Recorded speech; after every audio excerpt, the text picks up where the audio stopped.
ஓம் சாய்ராம். ஸ்ரீ சாயி பாபாவின் பக்தர்களின் அனுபவங்கள் என்ற புத்தகத்தை பூஜ்ய ஸ்ரீ நரசிம்ம சுவாமிஜி அவர்கள் தொகுத்து வழங்கியுள்ளார். இதிலிருந்து காஷிநாத் கண்டேராவ் கார்டே அப்படிங்கிற சப்ஜட்ஜ், இவர் நாக்பூரில் சப்ஜட்ஜாக வேலை புரிஞ்சிட்டு இருந்தார். இவருடைய அனுபவங்களை நரசிம்ம சுவாமிஜி கிட்ட 1936 மே மாதம் 26 பகிர்ந்து கொள்கிறார். அதோட விவரத்தை தான் நாம் இப்போ பார்க்க போகிறோம். இந்த கார்டேவுடைய குடும்ப குரு ராமச்சந்திர திக்கோக்கர். ஆனால் கார்டேக்குன்னு ஒரு குரு இருக்கார். அவர் பேர் ராமதாஸ் பிட்கர் மகாராஜ். இந்த ராமதாஸ் பிட்கர் மகாராஜ் ஒரு பெரிய மகான். அவருக்கு அபரிமிதமான சக்திகள் இருக்குது, அவருக்கு ஆழ்ந்த ஞானம் இருக்குது அப்படின்னு இவர் சொல்கிறாரு. அவர்கிட்ட தான் இவர் தீட்சை பெறுறார். தீட்சை பெற்றதுக்கு அப்புறமா இவருடைய குரு இவருக்கு ஒரு லிஸ்ட் கொடுக்குறாரு. அந்த லிஸ்ட்டில் இவர் எந்தெந்த மகான்களெல்லாம் போய் தரிசனம் பண்ணணும் அப்படின்னு சொல்லிட்டு அந்த லிஸ்ட்டில் இருக்குது. தான் இந்த மகான்கள் எல்லாமும் தரிசித்ததாகவும், அதனால தன்னுடைய சிஷ்யனும் இந்த மகான்களெல்லாம் தரிசனம் பண்ணி அவங்களுடைய ஆசீர்வாதத்தையும் பெறணும் அப்படின்னு சொல்லி இவருடைய குரு இவருக்கு அறிவுறுத்துறாரு. அந்த லிஸ்ட்டில் பார்த்தா ஷீரடி சாயிபாபாவோட பேரும் இருக்குது. அப்போ இந்த குரு சொல்கிறாரா இவர்கிட்ட, நீ இந்த மகான்கள் எல்லாரையும் போய் சந்திக்கும் பொழுது அந்த மகான்கள் உன்னை வரவேற்கும் பொழுதே உனக்கு தெரிஞ்சிடும் நாங்கள் எல்லாரும் ஒரே குடும்பத்தை சேர்ந்தவங்க தான் அப்படின்னு சொல்லிட்டு, அதே மாதிரி நான் உனக்கு அளித்த இந்த தீட்சையோட அந்த சக்தியையும் நீ அங்கே உணர முடியும் அப்படின்னு சொல்லியிருக்காரு. அந்த வரவேற்பே உனக்கு ரொம்ப வித்தியாசமாகவும் இருக்கும். அந்த வரவேற்புலேயே நீ உன்னுடைய குருவோடைய சக்தியும் புரிஞ்சுப்ப அப்படிங்கிற மாதிரி அவர் சொல்லியிருக்காரு. சரின்னு இவர் ஷீரடி சாயிபாபாவை போய் பார்க்கலான்னு நினைக்கிறாரு. 1898 இவருடைய குரு இவரை ஷிரடிக்கு போக சொல்லி பாபாவோட தரிசனத்துக்கு போகும்படி அறிவுறுத்துறாரு.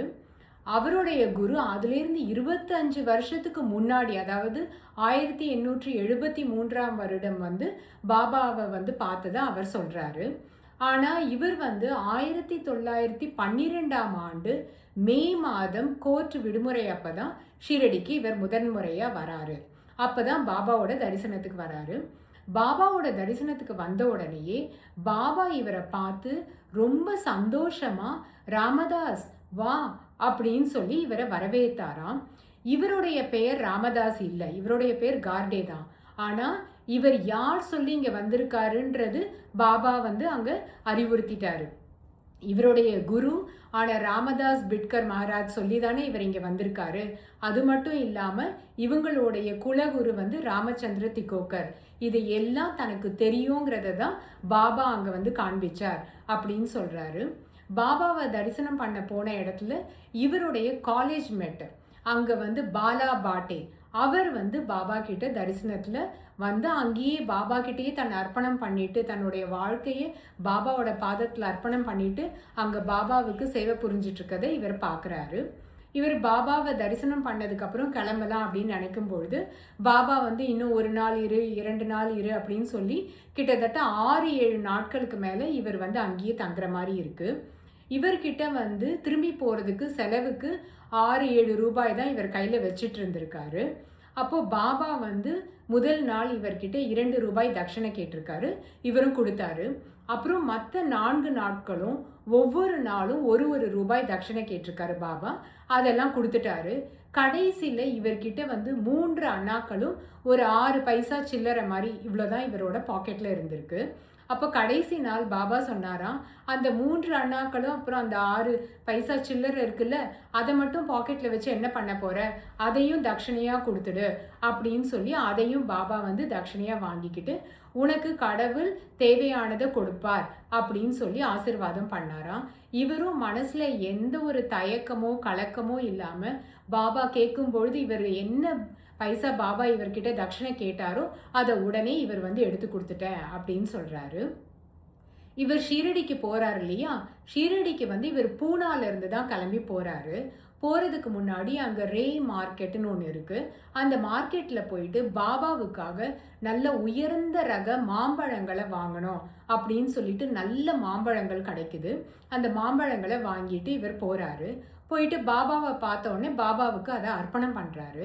அந்த மாம்பழங்களை கையில் எடுத்து பாபா தன்னுடைய கண்களுக்கு கிட்ட வச்சு அதை மாம்பழத்தையே கொஞ்ச நேரம் உத்து பார்த்து சொல்கிறாராம், இந்த கார்கே இருக்காரே இவர் மார்க்கெட்டுக்கு போயிட்டு எனக்காக நல்ல மாம்பழங்கள் வேணும்னு சொல்லிட்டு நல்ல மாம்பழங்களை வாங்கிட்டு வந்திருக்காரு.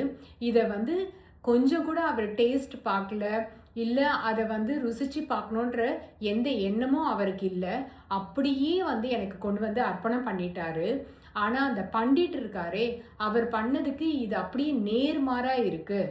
பண்டிட்டுங்கிறவரும் எனக்கு லட்டுகள் சமர்ப்பணம் பண்ணணும்னு சொல்லிட்டு லட்டுகளை வாங்கியிருக்காரு. வாங்கிட்டு வர வழியில் கோதாவரியில் போயிட்டு ஸ்நானம் பண்ணணும்னு சொல்லிட்டு அங்கே போய் ஸ்நானம் பண்ணியிருக்காரு. ஸ்நானம் பண்ணிட்டு வந்ததுக்கப்புறம் அவருக்கு பசிச்சிருக்கு. உடனே அந்த லட்டுலேருந்து கொஞ்சம் எடுத்து சாப்பிட்டுட்டாரு. சாப்பிட்ட மிச்சத்தை தான் எனக்கு எடுத்துகிட்டு வந்தார். அது உரல் அப்படின்னு மராட்டியில் பாபா சொல்கிறாரு. அதாவது அது சேஷம், அதாவது நம்ம எச்சில் மாதிரி நம்ம சாப்பிட்ட மிச்சத்தை பாபாவுக்கு அர்ப்பணம் பண்ணுறது அப்படிங்கிறது. ஆனால் அதற்கு எதிர்மாறாதான் இந்த கார்கே அவர்கள் சமர்ப்பணம் பண்ணியிருக்கார் அப்படிங்கிறதையும் பாபா அங்கே தெரிவிச்சிருக்காரு. இந்த பக்தருடைய அனுபவத்தோட தொடர்ச்சியை நாம் அடுத்த எபிசோடில் பார்க்கலாம். ஓம் சாய்ராம்.